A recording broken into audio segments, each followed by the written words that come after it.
அனைவருக்கும் வணக்கம். கலிங்க மோகினி அத்தியாயங்கள் 3 மற்றும் 4.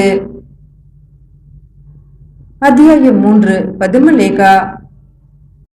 கலிங்க மோகினிக்கு நேர்ந்த கொடிய அனுபவங்களை பற்றி எண்ணியபடியே கொற்கை கோட்டையின் கீழ்வாசலில் வந்து இறங்கிய அழகன் பெருமாள் ஒரு கணம் நெருப்பை மிதித்த உணர்வை அடைந்தான்.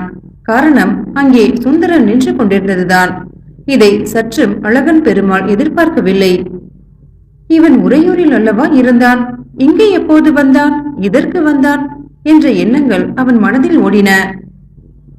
அங்கே சுந்தரன் மட்டுமல்லாது குலசேகர மாவழி வானாதிராயரும் நின்று கொண்டிருந்ததால் அவன் இதை பொருள்படுத்தவும் இல்லை. முகமலர்ச்சியுடன் அவன், ஏதேது இந்த எளியவனை வரவேற்க இத்தனை அமர்க்கலப்படுகிறதே கொற்கை என எண்ணினேன். நீங்களே வந்துள்ளீர்களா? இதெல்லாம் உங்களது ஏற்பாடுதானா என்றான். அவன் ஒரு மரியாதை பேச்சுக்குதான் அப்படி சொல்கிறானே தவிர கொற்கை கோட்டை அவன் கட்டுப்பாட்டில் தான் இருக்கிறது என்பதையும், கொற்கை மக்கள் அவனோடு நன்கு பழக்கமுள்ளவர்கள் என்பதால் நடந்த வரவேற்புதானே தவிர மற்றபடி அவர்களுக்கு யாரும் எந்த கட்டளையும் இடவில்லை, எந்த ஏற்பாடுகளும் செய்யவில்லை என்பதை மாவழி வானாதிராயர் நன்றாகவே உணர்ந்திருந்தார். ஆனால் சுந்தரனோ, பிறகென்ன, வெற்றி வீரராக திரும்பும் பாண்டிய தளபதியை வரவேற்காமல் கையை கட்டிக்கொண்டு எங்கோ ஒரு மூலையில் முடங்கி கிடக்கவா முடியும்? கொற்கையில் இன்று நிகழ்ந்த கொண்டாட்டங்களும் கோலாகலங்களும் காண்கையில் எனக்கே சற்று பொறாமையாக இருந்தது. நானும் உங்களோடு ஒரு வெற்றி வீரனாக மரக்களத்தில் இருந்து இறங்கி வர முடியாது போயிற்றே என்று கூட எண்ணினேன். அப்பா, என்ன ஒரு அட்டகாசமான வரவேற்பு வைபவம் என்றான். இப்போதும் நீங்கள் வெற்றி வீரர் தானே? இந்த வெற்றி உங்கள் வெற்றிதானே? கடற்கரைக்கு வந்திருந்தீர்களா இளவரசே என வினவினான் அழகன் பெருமாள். அங்கே வரவில்லை, இங்கே கோட்டையின் காவல் கோபுர முகப்பில் நின்று பார்த்தேன். மக்களின் ஆட்டப்பாட்டங்களும் வான வேடிக்கைகளும் இங்கு நின்று பார்த்தால்தானே முழுமையாக புலப்படுகிறது. இன்று கொற்கையின் நாயகனே நீங்கள்தான். அங்கே வந்து நின்றால் இளவரசனான என்னை கூட இன்று மக்கள் மதித்திருக்க மாட்டார்கள். புகழ்ச்சி என்ற பெயரில் அவனது உள்ள புகழ்ச்சியில் வெளியாவதை கண்ட அழகன் பெருமாள், அப்படியெல்லாம் சொல்லாதீர்கள் இளவரசே. நான் என்றும் தங்கள் வேலைக்காரன் தான். இந்த பெருமையெல்லாம் எனக்கு கிடைப்பதே தங்களால் தானே என்றான். இந்த துதி சுந்தரனின் வதனத்தில் அற்ப மகிழ்ச்சியை பரப்பியது. நீங்கள் இருவரும் என்னை வரவேற்க இங்கு வருகை தந்து மிகவும் பெருமைப்படுத்தி விட்டீர்கள் என்ற அழகன் பெருமாள் இதை சொல்லும் போது மாவழி வானாதிராயரையை நோக்கினான். அவரிடம் அவனுக்கு மிகுந்த மரியாதை உண்டு. அரசரே வருகை புரிந்திருப்பதற்கு சமமானது அவரது வருகை என்பதை அவன் அறிவான். பாண்டிய மன்னரின் பெயரையே தன் பெயருக்கு முன்னால் மகுடம் போல சூடியிருக்கும் பெருமை வேறு யாருக்கும் கிடையாது. அரசரே அவரை தன் உடன்பிறவா சகோதரர் என பல முறை அரசவையில் அறிவித்திருக்கிறார். மேலும் உறவு முறையாலும் அவர் அப்படி கருதத்தக்கவர்தான். மாவழி வானாதிராயர் மாபெரும் வீரர், மகாபலசாலி என பாண்டிய நாட்டு வீரர்கள் பலராலும் போற்றி புகழப்படுபவர். களங்கள் பல கண்டவர், வெற்றி கதைகள் பலவற்றின் வீர நாயகர். அப்படிப்பட்டவரிடம் ஒரு வார்த்தையும் பேசவிடாமல், வாழ்த்தும் பெறவிடாமல் இப்படி சுந்தரன் குறுக்கிட்டு பேசி நிற்பது அவனுக்கு பிடிக்கவில்லை. எனினும் சூழ்நிலையின் சுமூகம் கெடக்கூடாது என கருதியதால் அவன் இங்கிதமாகவே நடந்து கொண்டான். அவனுடைய சங்கட நிலை புரிந்த வானாதிராயரும், வா அழகன் பெருமாள், உள்ளே செல்வோம். அங்கே உன்னை வரவேற்க பதுமலேகாவும் வந்து காத்திருக்கிறாள். பிறகு அவள் வெற்றி வீரரான பாண்டிய தளபதியை எத்தனை நேரம்தான் மாளிகை வாயிலேயே நிற்க வைத்து பேசுவீர்கள் என கோபித்துக் கொள்ள போகிறாள் என்று கூறிவிட்டு அவனது கையை பற்றி அழைத்தபடியே உட்புறமாக நடக்க துவங்கினார். கொற்கை கோட்டையின் அந்த உட்புற கூடத்திற்கு முத்து மண்டபம் என பெயர். பாண்டிய மன்னர் வருகை புரியும் நாட்களில் அந்த மண்டபத்தில்தான் திருவோணக்கம் நிகழும். அரியணையில் அரசர் வீற்றிருக்க தென்பாண்டி நாட்டு மக்கள், பிரதிநிதிகள், பிரமுகர்கள் வந்து அரசரை தரிசனம் செய்வர். பரதவ மக்கள் வெண்சங்கு, செம்பவளம், ஆணிமுத்து போன்றவற்றை கொணர்ந்து அளிப்பார்கள். யவனர், சீனர், அராபியர் போன்ற பிற நாட்டு வணிக பெருமக்களும் வந்து அரசரை திருமுகம் செய்வார்கள். அந்த முத்து மண்டபத்திற்குள் பிரவேசித்ததும் அழகன் பெருமாளின் பார்வையில் பட்டவள் பதுமலேகாதான். சிங்கார இருக்கை ஒன்றில் வீற்றிருந்தவள் முகம் மலர எழுந்து வந்து, வாருங்கள் தளபதி என வாய் மணக்க வரவேற்றாள். எழுந்து ஓடி வந்து வரவேற்றாள் என்று கூட சொல்லலாம். எளிமையான அலங்காரம், இன்முகம், அன்பு இழையும் குரல், அதிராது பேசும் பாங்கு என எப்போதுமே பதுமலேகா பார்ப்பவர் மனம் கவர்வாள். அதிலும் அழகன் பெருமாள் அவளிடம் தனிப்பட்ட அன்பு கொண்டவன். அவளும் அப்படியே அவனிடம் அன்பாக பழகுவாள். இது அனைவரும் அறிந்த ஒன்று. அதுவும் கொற்கை கோட்டையில் உள்ளோர் அத்தனை பேரும் நன்கு அறிந்த ஒன்று. அதனால் அவள் தாவி வந்ததில் தவறு ஒன்றுமில்லை. ஆனால் அவனை வரவேற்பதில் பதுமலேகா காட்டிய ஆர்வம் சுந்தரனின் முகத்தை சுளிக்க வைத்தது. பதுமலேகா இதை சற்றும் கவனியாதவளாக கண்ணசைவில் கட்டளையிட்டு பணிப்பெண்களை வரவழைத்தாள். இரு மங்கையர் ஆரத்தி தாளம் ஏந்தி வந்து அழகன் பெருமாள் முன்பு ஆலப்பாடல் பாடி சுற்றினர். அவன் அதில் சில பொற்காசுகளை எடுத்து போட்டான். பதுமலேகா அருகில் வந்து ஆழக்கரைசலில் மிதக்கும் வெற்றிலையில் கற்பூர சுடர் எரியும் தாளத்தை வாங்கி அதன் செந்நீரை தொட்டு அவனது நெற்றியில் திலகமிட்டாள். பிறகு தாளத்தை அந்த பெண்களிடம் கொடுத்து வெளியில் கொட்டச் சொன்னாள். அந்த மாவீரனுக்கு திருஷ்டி வெளுக்கவே பதுமலேகா இதை செய்தாள். ஆனால் சுந்தரனின் திருஷ்டிப்பட்டு கொண்டிருக்கிறதே, அதை கழிக்க என்ன செய்வது என்ற எண்ணங்கள் ஓடின அழகன் பெருமாள் மனதில். இருந்தாலும் அவற்றையெல்லாம் புறம் தள்ளிவிட்டு அவன் ஒரு காரியம் செய்தான். அது சுந்தரன் மனதில் மேலும் வெறுப்பை விதைத்தது. வேறு ஒன்றுமில்லை, வயதில் பெரியவரும் தந்தைக்கு சமமானவருமான வானாதி ராயரின் முன்னால் குனிந்து அவரது பாதம் தொட்டு, என்னை வாழ்த்துங்கள் மகாபலி, தங்கள் ஆசையும் வாழ்த்துக்களும் தான் என் மனோபலத்தை அதிகரிக்க செய்பவை என வேண்டி நின்றான். அவரும், நீ உத்தமன், மாவீரன், வெற்றி கொடியான நமது மீன கொடியை ஈழ மண்ணில் பட்டொலி வீசி பறக்க செய்து வந்திருக்கிறாய். வெற்றி திருமகள் எப்போதும் உன் பக்கம் இருக்க ஆளவாய் அண்ணலும் அன்னை மீனாட்சியும் அருள் பாலிக்கட்டும் என வாழ்த்தினார். இதை பார்த்த மறுகணமே, சரி தளபதி, நான் மதுரை புறப்படுகிறேன், நாளையாகிறது எனக்கு என்றான் சுந்தரன். என்ன இளவரசி, இன்றே எதற்கு புறப்படுகிறீர்கள்? அதுவும் இந்த இரவு வேளையில்? நாளை நானும் தானே மதுரை வருகிறேன், நாம் சேர்ந்து பயணிக்கலாமே என்றான் அழகன் பெருமாள். மதுரைக்கா? நீங்களா? நாளையே புறப்பட போகிறீர்களா? அப்படி ஒரு திட்டம் இருக்கிறதா? வரவேற்பு வைபவம் கோலாகலமாக இங்கேயே நடந்துவிட்டது. வானாதிராயரிடம் வாழ்த்தும் பெற்றாயிற்று. நாளை ஒருவேளை இங்கே விருந்து விசேஷங்களும் இருக்கலாம். எல்லாம் முடிந்த பிறகு எப்போது தோன்றுகிறதோ அப்போது வருவீர்கள் மதுரை என நான் எண்ணினேன். ஆனால் நானோ அப்படி இருக்க முடியாதல்லவா? ஏதோ நமது தளபதியை வரவேற்க போவது நல்லது என நினைத்தேன். புறப்பட்டு இன்று காலையில் வந்து சேர்ந்தேன். என் வேலை முடிந்தது, நான் புறப்படுகிறேனே என குரலில் குட்டல் தொடிக்க பேசினான் சுந்தரன். இப்போது பதுமலேகா இடையில் குறுக்கிட்டு, அண்ணா, என்ன பேச்சு இது? நீங்கள் இல்லாமல் இங்கு ஒரு விருந்து நிகழுமா என்ன? மேலும் இவர் வந்ததும் உடனே மதுரை புறப்படுவதுதான் எங்கள் திட்டமும். இரவு பொழுதாகி விட்டதால் தங்கிவிட்டு காலையில் புறப்படலாமே என்றாள். அவள் பேச்சை செவிமடுக்கவே விரும்பாதவனாக முகம் சுளித்த சுந்தரன், போதும், நீ தளபதிக்கு வெற்றி திலகம் இடுவதோடு நிறுத்திக்கொள். உன் பேச்சு எதுவும் என்னிடம் வேண்டாம். உனக்கு நான் அண்ணன் என யார் சொன்னது என்றான். அதிர்ந்து போன அழகன் பெருமாள் என்ன பேசுவது என புரியாமல் வாயடித்து நின்றான். ஆனால் வானாதிராயர் அப்படி இருக்க விரும்பவில்லை. அவர், சுந்தர பாண்டியா, உன் பேச்சு எல்லை மீறுவதை நான் அனுமதிக்க முடியாது. என் வயதிற்கு கூட நீ மதிப்பளிக்க மறுத்து பேசுவது பண்பல்ல என்றார். குலசேகர மாவலி வானாதிராயர், என்னை மன்னிக்க வேண்டும்.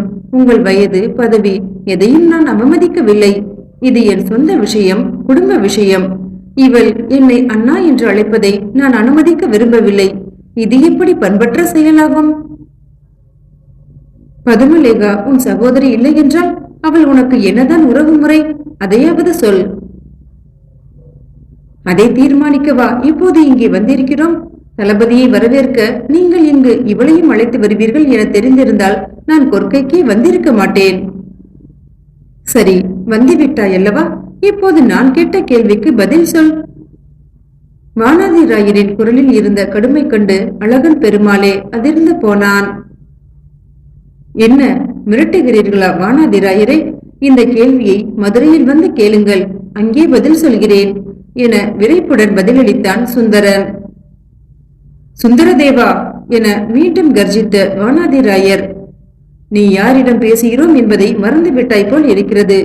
இளவரசன் என்ற மமதை உன் கண்ணை மறைக்கிறது. என்னை எதிரி என நினைத்தால், என்னை மதிப்பதில்லை என தீர்மானித்து விட்டால் போ, இப்போதே போ மதுரைக்கு. என் முன் ஒரு கணமும் நிற்காதே. நாம் அங்கேயே சந்திப்போம். மண்டபமே அவரது கர்ஜனையில் அதிர்ந்தது. சட்டென அடங்கிய சுந்தரன், பெரியவர்கள் எல்லாரும் ஒரு கட்சி, என்னை அடக்குவதே உங்கள் குறிக்கோள் என்பது நான் அறியாததா என்ன? இரு, நாளை புறப்படலாம் என ஒரு வார்த்தை இதமாக பேச தோன்றவில்லையே உங்களுக்கு? எல்லாம் சின்ன பயல்தானே என்கிற இழப்பம். சரி சரி, நான் என் அறைக்கு செல்கிறேன். சோற்றுக்கடை விரித்து வைத்து அதற்கு ஒரு யுத்தம் ஆரம்பிக்காதீர்கள். எனக்கு பசி இல்லை என அவர் எழுப்பாத பிரச்சனைக்கும் மறுமொழி கூறியவனாக மேல்தளத்திற்கு செல்லும் மாடப்படிகளில் தடதடவென ஓசை எழ ஏறினான் அவன். அடங்குபவனை சீண்ட விரும்பாத வானாதிராயர் அழகன் பெருமாளை பார்த்து, நீ போய் உப்பங்காற்றின் பிசுபிசுப்பு அகல சுடுநீரில் நீராடி வா. பிறகு நாம் உணவு உண்ணலாம். சுந்தரதேவனுக்கு உணவை அவனுடைய அறைக்கு அனுப்பிவிடலாம் என்றார். அவன் சென்றதும் இதமொழிக்கும் குரலில் ஆதூரம் கனிய பேசி பதுமலேகாவை சமாதானப்படுத்தினார். அவள் அதிர்ந்து போயிருந்தாள். வானாதிராயர் தனக்காக வாதிட்டதும் அருகில் வந்து தோள் தட்டி கொடுத்து இது மொழிகள் கூறியதும் அவள் வேதனைக்கு மருந்தாக அமைந்தது. அந்த பிரச்சனைகள் அதோடு ஓய்ந்து அன்றைய இரவு சுமூகமாகவே கழிந்தது என்றாலும் கூட ஒவ்வொருவர் மனதிலும் ஒவ்வொரு கணம் சுமையாக அழுத்தி கிடந்தது நிஜம். மறுநாள் விடியில் அழகன் பெருமாளுக்காக கலிங்க மோகினி பற்றி பிரச்சனையை ஏந்தியவாறு காத்திருந்தது. அத்தியாயம் 4. வெற்றி விழா. வெற்றி விழா என்று சொன்னால் போதும், மதுரை மாநகருக்கு உற்சாகம் பொங்கி எழும். கொண்டாட்டங்களில் எத்தனை வகை உண்டோ அத்தனையும் அங்கே காணலாம். ஆட்டம் பாட்டம் கொண்டாட்டம் தான். கோவில் திருவிழா, கோமகனின் வெற்றி திருவிழா இரண்டிற்கும் அதிக வித்தியாசம் காண்பதில்லை மதுரை மக்கள். முன்னதில் தெய்வ திருவுரு தேரில் அலங்கரிக்கப்பட்டு வரும், அதை காண்பதில் ஆவல். பின்னதில் அரசரோ அரசகுமாரனோ அலங்கார ரதத்தில் அமர்ந்து வருவர், அதை காண்பதில் ஆவல். அதுவும் வீதியெங்கும் மக்கள் திரள துவங்கிவிட்டனர். தோரணங்களால் பூஞ்சோலைகளாகி விட்டிருந்தன மதுரையின் ஒவ்வொரு தெருவும். இளவரசன் சுந்தர பாண்டியன் ஈழத்தில் இருந்து திரும்பும் வெற்றி படையினரை அழைத்துக் கொண்டு மதுரை மாநகருக்குள் அது பிரவேசித்தாயிற்று. மக்கள் விண்ணதிர வாழ்த்து முழக்கங்களை எழுப்பினர். அவர்கள் சுந்தர பாண்டியனையும் வாழ்த்து தவறவில்லை. ஆயினும் வழிநெடுக சுந்தரன் உள்ளம் குமைந்தபடியேதான் வந்தான். மக்கள் பூமாறி பொழிந்தனர். ஆனால் அவனோ நெருஞ்சி முட்கள் மீது நடப்பதை போல உணர்ந்தான். காரணம் இதுதான். மக்கள் கடனே என வாழ்த்தினாலும் கூட அவனை அங்கே ஒரு வேண்டாத விருந்தாளியாகவே பார்த்தனர். அவன் ரதம் அந்த இடத்தை விட்டு எப்போது அகலும், தளபதியின் ரதம் எப்போது அருகில் வரும் என்றுதான் முண்டியடித்து முனைப்பு காட்டினர். அவர்களின் பார்வை, கவனம் எல்லாமே அடுத்த ரதத்திலேயே இருந்தது. அந்த ரதத்தில் வேண்டுமென்று அழகன் பெருமாள், வானாதிராயர், பதுமலேகா மூவரும் ஒன்றாக அமர்ந்திருப்பதாக அவனுக்கு தோன்றியது. சுந்தரா, நீயும் இந்த ரதத்தில் வரலாமே என வானாதிராயர் நகர எல்லைக்குள் பிரவேசித்ததுமே கேட்டிருந்தார். அவன்தான் மறுத்து விட்டான். என் ரதம் இருக்கும்போது நான் ஏன் அவர்களுடன் போய் ஒட்டிக்கொள்ள வேண்டும்? சரி, அந்த ரதத்தில் அழகன் பெருமாள் தான் ஆர்ப்பாட்டமாக அமர்ந்திருக்கிறான். இந்த பதுமலேகாவுக்கு அங்கே என்ன வேலை? அவள் ஏன் அந்த ரதத்தில் போய் ஏறிக்கொள்ள வேண்டும்? மதுரை வரும் வரை அவளும் மாவலி வானாதிராயரும் வேறு ரதத்தில் தானே வந்தனர். இவள் என்ன நகர் உலா வருகிறாளா? கொஞ்சமாவது விவஸ்தை இருக்கிறதா? அழகன் பெருமாளுக்கும் இவளுக்கும் என்ன உறவு? அவனோடு ஒன்றாக ரதத்தில் அமர்ந்து வர இவளுக்கு நானுமே இல்லையா? இந்த லட்சணத்தில் இவள் என்னை அண்ணா என்று வேறு கூறிக்கொள்கிறாள். இவர்கள் அடிக்கும் கூத்தை என்னால் தாங்க முடியவில்லை, சகிக்க முடியவில்லை. இவ்வளவுக்கும் காரணம் சக்கரவர்த்திகள் தான். இளவரசனின் கோபம் தந்தையார் மீது திரும்பியது. அவர்தான் அவனை அழைத்து, சுந்தரா, ஈழத்திலிருந்து நமது வெற்றி படைகள் திரும்புகின்றன. அவர்களுடன் மதித்துங்கன் வருகிறான். அவனுடைய வருகைக்கு முன்பே அவனுடைய வீர சாகசங்கள் என் செவிக்கு எட்டிவிட்டன. அவன் மாவீரன். மாபெரும் வெற்றியை நமக்கு ஈட்டி தந்திருக்கிறான். அவனுக்கு உரிய கௌரவம் நாம் தர வேண்டும். நீ கொற்கைக்கு சென்று வெற்றி மாலை சூட்டி அவனுக்கு மரியாதை செய்து கௌரவமாக அழைத்து வா என கூறியிருந்தார்.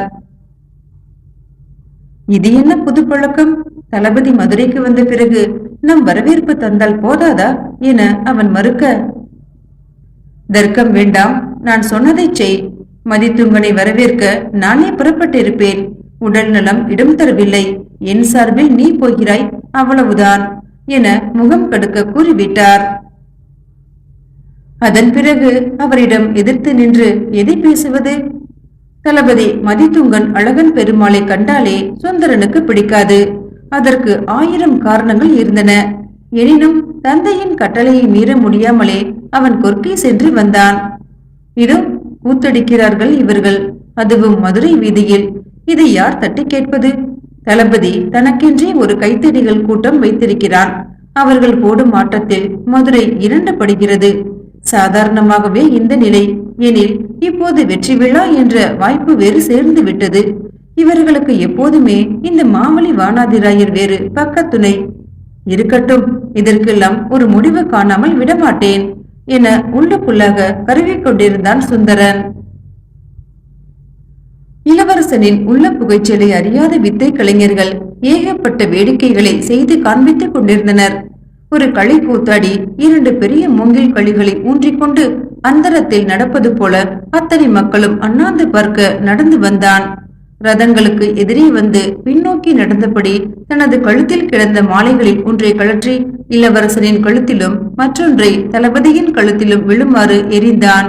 அந்த மாலைகளும் குறி தவறாமல் மிகச் சரியாக அவர்களது கழுத்தில் வந்து விழுந்தன. கூட்டமோ ஏதோ காணாததை கண்டது போல உற்சாக கூச்சலிட்டு கைத்தட்டி ஆர்ப்பரித்தது. இது எல்லாம் இளவரசனால் சகித்துக் கொள்ள இயலவில்லை. சே, எவனோ ஒரு களி கூத்தாடியின் கழுத்தில் கிடந்த மாலை என் கழுத்தில் விழுந்து மார்பில் புரள்வதா என சினத்துடன் அதை கழற்றி வீசிவிட்டு தனது ரதத்தை விரைவாக ஓட்டிச் சென்று விட்டான். மக்களின் மகிழ்ச்சி கூத்திலும் ஆர்ப்பாட்டத்திலும் யாரும் இந்த ரதம் காணாமல் போனதை கவனிக்கவில்லை. அழகன் பெருமாள் மட்டும் வானாதி ராயரை பார்த்து, மகாபலி, இளவரசரின் ரதத்தை காணவில்லையே. ஆரம்பத்தில் இருந்தே அவர் முகம் சரியில்லை. இந்த ஆட்டப்பாட்டங்கள் இளவரசருக்கு பிடிக்கவில்லை என எண்ணுகிறேன். கோபித்துக் கொண்டு போய்விட்டாரோ என்னவோ. நாமும் இதை தவிர்த்திருக்கலாம் என்றான். அவன் போகட்டும், அரண்மனை நெருங்கிவிட்டதால் சென்றிருப்பான். நீ அதையெல்லாம் பற்றி இப்போது கவலைப்படாதே. இது யார் இட்ட கட்டளையும் அல்ல, ஏற்பாடும் அல்ல. பாண்டி நாட்டு மக்களின் பரவசத்தின் விளைவு இது. மக்களின் மகிழ்வை நாமும் தடுக்க முயலக்கூடாது. இத்தனை மரியாதைக்கும் நீ தகுதியானவன். பேசாமல் வித்தை கலைஞர்களின் நிகழ்ச்சிகளை பார்த்து கொண்டே வா என அவர் கூறிவிட்டார். ஒருவன் அற்புதமாக சிலம்ப வித்தை காண்பித்தான். மற்றொருவன் அம்மானை ஆடுவது போல குருவாள்களை தூக்கி எறிந்து பிடித்துக் கொண்டிருந்தான். தலைக்கு மேல் கத்திகளால் ஆன ஒரு மாலை சுழல்வது போல் இருந்தது அது. இன்னொருவனோ புலி வேஷம் போட்டு ஆடினான். பதுமலேகா ஒன்று விடாமல் இந்த வேடிக்கை நிகழ்ச்சிகளை கண்டு மகிழ்ந்தாள். ஒரு குழந்தையின் குதூகலம் போன்று இருந்தது அவளது மகிழ்ச்சி. ஒவ்வொரு வேடிக்கையும் வைத்த கண் வாங்காமல் பார்த்தாள். அவ்வப்போது தன்னை மறந்து அவள் கைத்தட்டவும் தவறவில்லை. அவளுடைய உற்சாகமும் கைத்தட்டலும் வித்தை கலைஞர்களை இன்னும் சற்று ஊக்குவிக்கவே செய்ததை திரும்பவே செய்தனர். அதனால் ஊர்வலம் சற்று தடைப்பட்டது என்றும் சொல்லலாம். அழகன் பெருமாளுக்கே கூட இது சற்று தர்ம சங்கடம் தந்தது. ஆனால் வானாதிராயர் அவளை ஒன்றுமே சொல்லவில்லை. அவளின் உற்சாகத்தை கட்டுப்படுத்தவும் இல்லை. மாறாக, அதோ அவன் என்னமாய் கரண வித்தை காட்டுகிறான் பார். தரையில் இருந்து உந்தி எழுந்து 3 கரணம் போட்டபடி வருகிறான். கொஞ்சம் பிசகினாலும் தரையில் தலை மோதி கபால மோட்சம்தான்.